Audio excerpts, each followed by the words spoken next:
The gallows stood at the center of Dry Creek, like a dark wooden skeleton, its shadow stretching across the dust as if hungry for another soul. People gathered in tight circles, whispering, pointing, judging. Rumors traveled faster than the wind out here, especially when the accused was a young woman. Clara Wynne stood with her wrists bound, face pale but chin lifted. Her dress was torn at the sleeve, her hair wind-blown, but her eyes, stormy, defiant, never lowered. She had been accused of murder. The sheriff claimed she shot a ranch hand behind the saloon, but Clara had insisted again and again. She didn't do it. No one listened. Except one man, Levi Grant.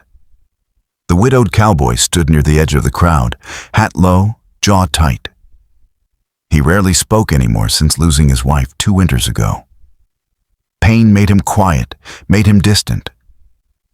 But something in Clara's eyes, fear mixed with fierce innocence, struck a chord so deep it rattled the walls around his heart. The sheriff stepped forward, reading her sentence with cold, practiced authority. Clara Wynne, by order of Dry Creek law, you are to be hanged at sundown for the killing of James Reddick. Clara's breath hitched, but she didn't cry. I didn't shoot him, she whispered to no one, or maybe to the only one who believed her. Levi clenched his fists. He knew James Reddick, drunk, violent, cruel. Half the town knew it, but no one dared say it aloud. Sheriff, Clara pleaded, voice cracking, please, at least hear me. I was only... Enough. The sheriff waved her off. You were at the scene, the gun was beside you, and Reddick was dead. Case closed. Levi stepped forward before he could stop himself. That don't make her guilty. The crowd turned. Clara's eyes widened with desperate hope. The sheriff narrowed his gaze. Levi, this ain't your concern. But Levi's boots kept moving, slow and steady, until he stood between Clara and the lawman. It is now, he said. You're hurrying to hang a woman without proving a damn thing. She confessed, the sheriff snapped. I didn't, Clara cried. Levi turned to her, voice gentle. Tell me what happened. She swallowed hard. I heard shouting behind the saloon. When I went to look, James was already on the ground. I knelt beside him, and someone yelled that I shot him. I never touched the gun, I swear. Her voice shook with truth so raw it made Levi's chest ache. The sheriff scoffed. She's lying. The town wants justice, and that's what they'll get. Levi's body tensed. The people of Dry Creek whispered, uneasy. Levi had never stood up for anyone since losing his wife. Now he looked like a man willing to burn the town to ash if they touched the girl. The sheriff moved closer to Clara, rope in hand. Prepare her. Levi exhaled slowly. Then he said the words that froze the entire town. I'll take her place. Gasps erupted. The sheriff's jaw dropped. Clara stared as if she'd been struck. Levi, she whispered, voice trembling. Why would you do that? But Levi only looked into her eyes, seeing the truth everyone else had chosen to ignore. Because you don't deserve to die, he said, and I ain't letting you. Silence swallowed Dry Creek whole. Even the wind seemed to hold its breath after Levi's declaration. The sheriff's face twisted with disbelief. Levi, don't be a fool. This girl's been sentenced. The law doesn't trade lives. Law didn't do much investigating. Levi shot back. Maybe it's time someone did. Your wife is gone, the sheriff growled. You're grieving, but don't throw your life away for a stranger. Levi stepped closer, voice low and steady. My wife's death taught me plenty.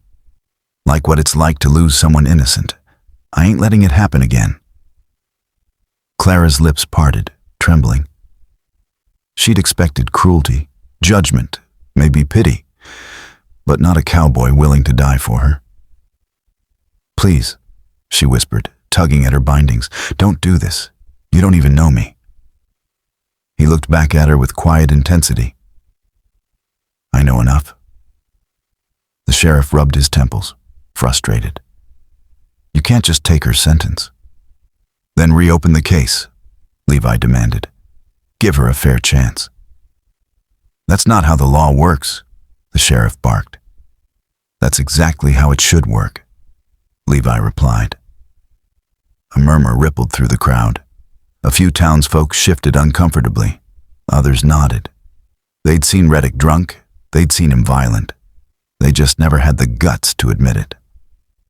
Someone spoke from the back. Sheriff, maybe the cowboy's right. Another voice chimed in. Give her a trial, proper like. The sheriff's jaw pulsed. He hated losing control. This town's getting soft, he growled. Fine, we'll question her again. He dragged Clara toward the jail. Levi followed, refusing to leave her side. Inside the dimly lit cell room, the sheriff threw her into a chair and began his interrogation. Loud, aggressive, intimidating.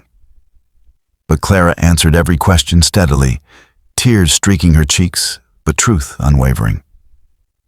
Levi stood behind her, arms crossed, glaring at the sheriff each time he raised his voice. When she finished, Levi knelt beside her chair. You told the truth. That's all that matters. Clara's breath hitched. No one has ever believed me like that. Levi swallowed hard. Maybe they should have. Before he could say more, a deputy burst through the door. Sheriff, we found something behind the saloon.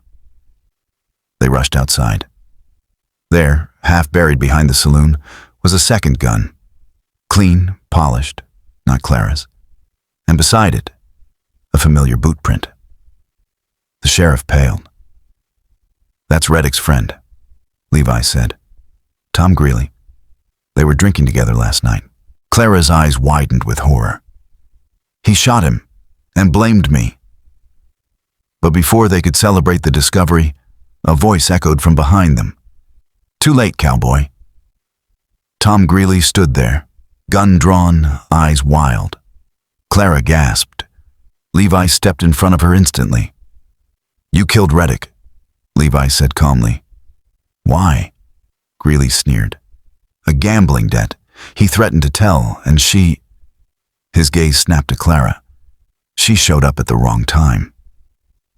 You framed her to save yourself, Levi growled. Well, now I'll kill both of you. Greeley cocked his gun, and in that split second, Levi moved, not away, but toward Clara, shielding her completely, like a man who'd already chosen whom he'd die for. The gunshot split the air like lightning. Clara screamed. Levi stumbled, knees buckling. But when she grabbed him, there was no blood, no wound. The bullet had hit the wooden beam behind them. Because the sheriff, for once doing something right, had fired first. Tom Greeley fell to the ground with a cry of pain, clutching his wounded shoulder. Deputies rushed in, disarming him while the sheriff glared down. You're under arrest for murder and attempted murder, he growled. Clara sagged with relief, covering her face with shaking hands. Levi steadied her, his hands gentle on her arms. It's over, he said softly. But Clara looked at him with eyes filled not with relief, but with guilt. You nearly died for me, she whispered. Why? This time Levi didn't look away. Because when you're alone long enough, you forget what it feels like to protect someone, to care. His voice cracked. When I lost my wife, I shut the world out. But then I saw you, terrified, accused, standing alone. And something in me just woke up. Clara's breath trembled. No one has ever cared for me like that. You deserve to be cared for, he murmured. Before more could be said, the sheriff approached. His hat was in his hands, a rare sign of humility. Miss Wynne, he said, you're cleared of all charges. You're free to go. Clara nodded numbly. And the sheriff turned to Levi. You were right. I rushed the judgment. Could have killed an innocent woman. Levi said nothing. He only tightened his gentle hold on Clara. When the sheriff left, Clara looked around the empty street, uncertainty sinking into her bones. Free to go, she repeated softly. But where? My family's gone. I have nothing. Levi took a slow breath, a breath of decision. You got someplace, he said, if you want. Her heart thudded. Where? She whispered. With me. Clara blinked hard. Levi, you don't even. I know enough, he said again. I know you're stronger than anyone here gave you credit for. I know you're kind, even after life's tried to break you. I know you deserve a second chance. A tear slid down her cheek. And you? Levi swallowed, voice turning quiet, honest. I think I do too. Clara stepped closer. You saved my life. You saved mine, he answered softly. Pulled me out of a grief I didn't think I'd ever climb out of. Their hands met, hers small and trembling, his rough and steady. Clara, he said, come with me, not because you owe me anything, but because no one should have to face life alone. Clara lifted her tear-filled eyes to meet his. I'd like that, she whispered.